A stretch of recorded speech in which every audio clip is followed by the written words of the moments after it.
Why is Rika here? We need a really, really good explanation. Unless Jujutsu Kaisen 0 is not 100% canon and it's like loosely, what's happening right now is loosely based off of that, then we need explanations, because why is Rika here? Okay, people, so someone stronger than GOJO. Fam, Jujutsu Kaisen up to chapter 141 right now. This battle, if you're not on this manga, what are you doing, fam? What are you doing? You're just wasting time with yourself, because honestly, like, yo, this battle right now that we didn't think would happen, especially this soon after it was revealed, Yuji versus Yuta, very, very epic. But I do think, and we're gonna get into it in a bit, I do think that there's a very big twist that's about to happen, and I think I know for the most part, at the very least, a little bit of what's about to happen. And there was a big hint in chapter 141 as to where the heck this whole thing is going, because yeah, it seems as though a certain party is not exactly being upfront with what's going on, but we're gonna get into it, because right now this battle, fam,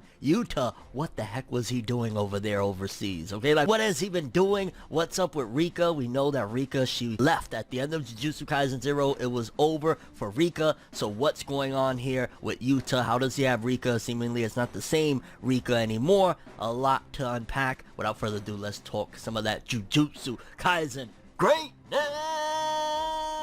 Fam, Yuta versus Yuji. I still can't get over it. No matter how you move, get it done. No matter how you move, get it done. No matter how you move, get it done. No matter how you move, get it done. So backtracking a little bit to chapter 140, last week's chapter, it definitely showcased that for starters, Yuta ain't no pushover, because he starts off the chapter ready to rumble, like, yo, breaking the ground and shit, showcasing just he ain't no joke. I'm not gonna lie, in this battle, I will say, because remember, it's a 2-on-2. It's Yuji versus Yuta, as well as Choso versus Naoya. And I'm not gonna lie, I'm feeling a little bit worried about Choso. Like, I've actually, throughout these chapters, like, yeah, in the beginning, I wasn't the biggest fan of Choso, but little by little, after he started pulling that whole Toto thing of whatever the heck is going on, of how he's thinking that Yuji is his brother, which, again, we kind of unpacked that as well about the Noritoshi Kamo situation, but I'm starting to more and more care for Choso, and I'm worried for him, because remember, he just went into this battle with Yuji, what, not that long ago, right? Like, where he got kind of wrecked, and his whole blood situation, his blood manipulation, his curse technique and shit like that. So right now, he's not going into there full and ready to go. Meanwhile, this Naoya guy, he was supposed to be the head of the Zenin family, so he's no joke, and you need to be going in there as a squad, let alone not a tired out guy. So I'm scared for Choso. I could very well see him biting the big one, which honestly, if he's like having this camaraderie with Yuji, saying I'm your brother, this and that, that'll definitely get Yuji even more crazy and fired up and ready to go. And that fight just starts off, like I said, at 140, with Yuji is freaking running as Yuta is like tossing cars at him, and he's like, yo, what the heck is going on? Because Yuta even says, yo, I'm not physically strong. Like, I know you probably looking at that, especially like, yo, what the hell? Because at the end of the day, Yuta's just like this frail little guy, so him throwing cars, immediately you're gonna be like, what? And he even describes, I'm basically like the exact opposite. And I think that was also a commentary in a way from Gege Akutami of like when, you know, he rebooted, which I want to say, I think it's been confirmed that Gege Akutami is a male, when he rebooted Jujutsu Kaisen for the serialized version of Weekly Shonen Jump, probably either the editorial staff or he himself decided, okay, if it wasn't exactly what they wanted with Yuta, I'm gonna do the exact opposite of Yuta with Yuji. Yuji is physically strong. Yuji is not like,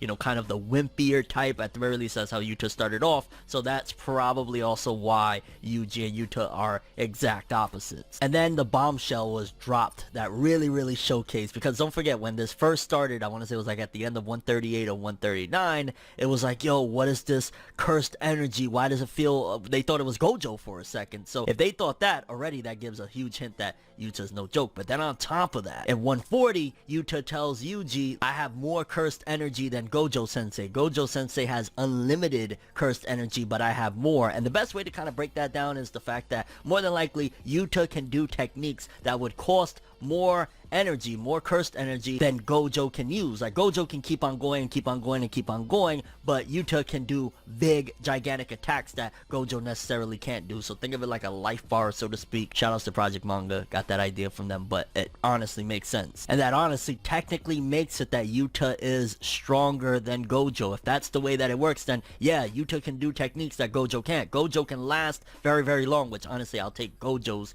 infinite cursed energy over like stronger attacks. But technically there's abilities that Gojo doesn't have access to and Yuta does. So he's kind of and honestly, just with 140, it just shows a whole different side of Yuta. Whatever happened, and I wish we would see it happen. I don't care if it's a side manga or something like that. Yeah, Akutami, just give the notes to somebody else and let them draw it. It'll be fine. I want to know what the hell happened to Yuta to make him this OP, because he was strong or whatever, but he was just inexperienced and everything. And Jujutsu Kaisen 0 coming back, he's a beast. And 140 ends with Yuji looking at Yuta basically like, holy shit, because cursed energy is constantly going all around his body and even the katana, which again, major setup for the following chapter. Which I can't help but laugh, because a good chunk of this fight is Yuta chasing Yuji. Like one main character, the old main character, chasing the new main character, and Yuji's like darting through trucks and jumping over and throwing trucks and punching cars back at each other. It's like, it's nuts. And the chapter starts off with basically Yuta slicing Yuji's face a little bit. Like throughout this chapter, Yuji took damage. And then Yuji darting through the truck and grabbing the knife. Like this is going to be amazing in the anime. This is going to get animated at some given point. Probably season 3, I'm imagining. Like we're seeing what's going to be in season 3 at this particular point. Maybe early season 3 or some shit like that. This is probably going to be the case. But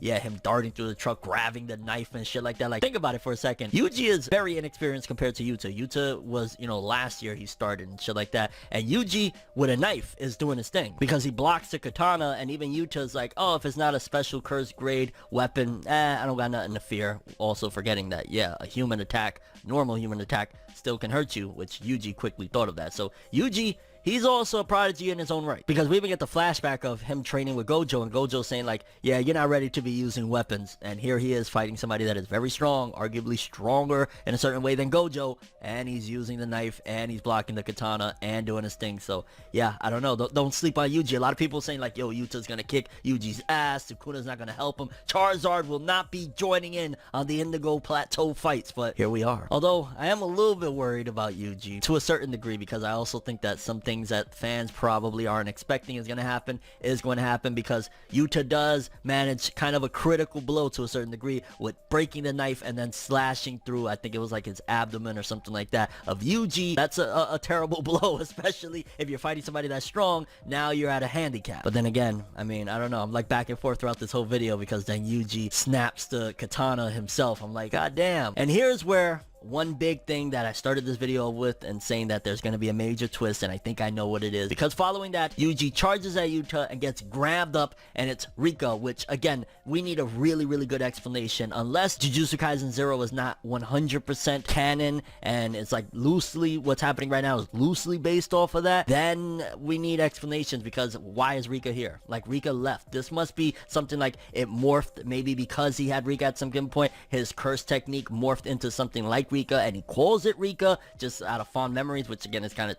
twisted and crazy. Like Yuta kind of reminds me, like, imagine Deku, just a little bit more experienced version of Deku, like absolutely crazy because of this Rika shit. Like, that's what I get. And I mean, that shit don't even kind of look like Rika. Like, I get it, Rika would look a little freaking freakish and shit like that, but it's just really bizarre. But getting back to my whole theory, what he says after that, what Yuta says while Yuji is all grabbed up and Rika's basically trying to snap him and kill him right there, because Yuta tells Rika, we're just playing, Rika, and if you're on this execution mission, right, that's the whole point of this whole thing, is like, you're trying to kill Yuji, why wouldn't you just let Rika snap him like a twig? Job done. There you go on home, done deal. And that's what leads me to believe that Yuta is definitely putting on a show. The fact that he even still calls Gojo sensei, despite the fact that technically Gojo is now like a disgraced sensei because he's sealed, and if he gets unsealed, he'll be a criminal, wanted criminal anyway for execution. Likewise with Yaga. Why would he still be referring to him as sensei? Why would he tell Rika we're just playing? Don't get me wrong, I get it that following that he does something to Yuji that we'll talk about, but definitely I feel as though Yuta is putting on a show. Naoya is right there watching, so he can't just let Yuji go. He has to put on a show of like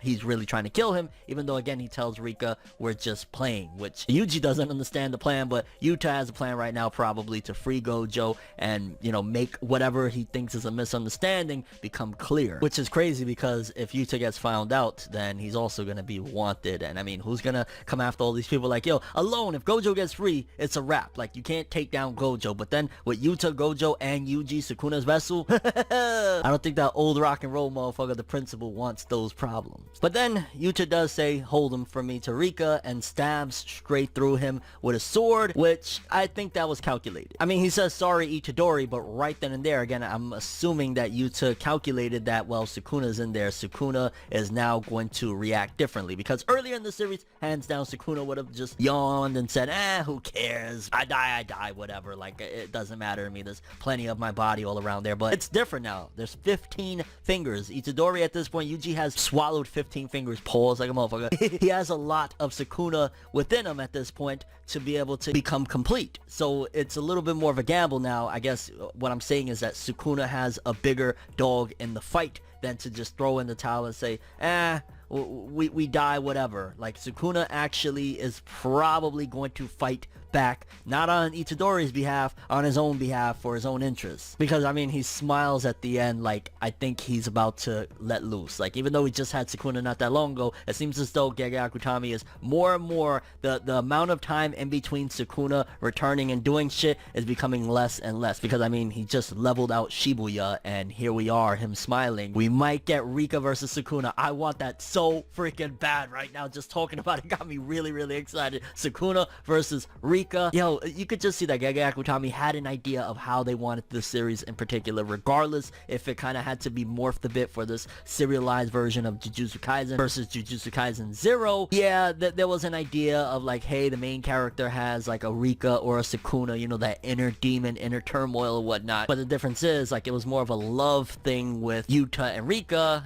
and Sukuna doesn't even really tolerate Yuji. He's just trying to manipulate his way out of this shit, but he's gonna probably fight back, and I want that so bad. That's gonna be a great freaking battle. Assuming whatever Yuta has planned doesn't just immediately go into effect before Sukuna could blow the hell up and do something. I mean, he did stab Yuji, but maybe there's something there that he's just gonna put him at bay and take his unconscious body, so to speak, and then instead of going to the organization, trying to figure out and regroup to have a counterattack. And just quickly, I gotta commentate, because at the end of 141, Choso gets caught up by Naoya. He like blasts him into a wall, and Naoya still gives him props. He's like, damn, who the hell are you? You pretty strong. And Choso's like, yo, I'm the eldest of like 10 siblings, fam. And he goes into flowing red scale attack. I'm not sure what attack is that. Is that one of his normal attacks, or is that going to be something major where, because again, he can't even control his blood at this particular point. Like, yo, Choso's down bad, but we might get a counterattack there, so I don't know. But either way, yo, this battle of Yuji versus Yuta, possibly Sukuna versus Rika,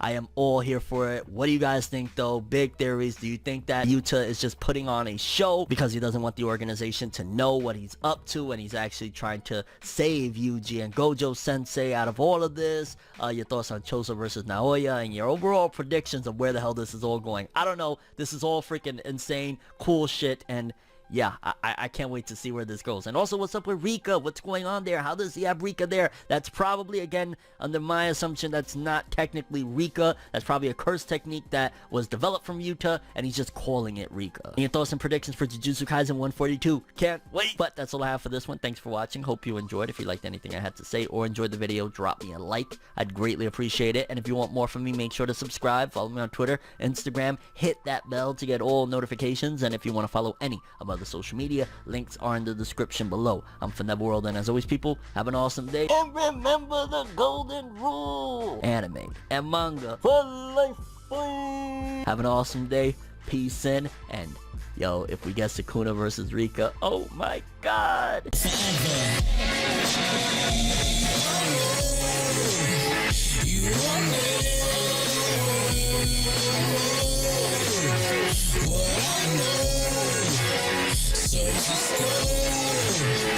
Just go to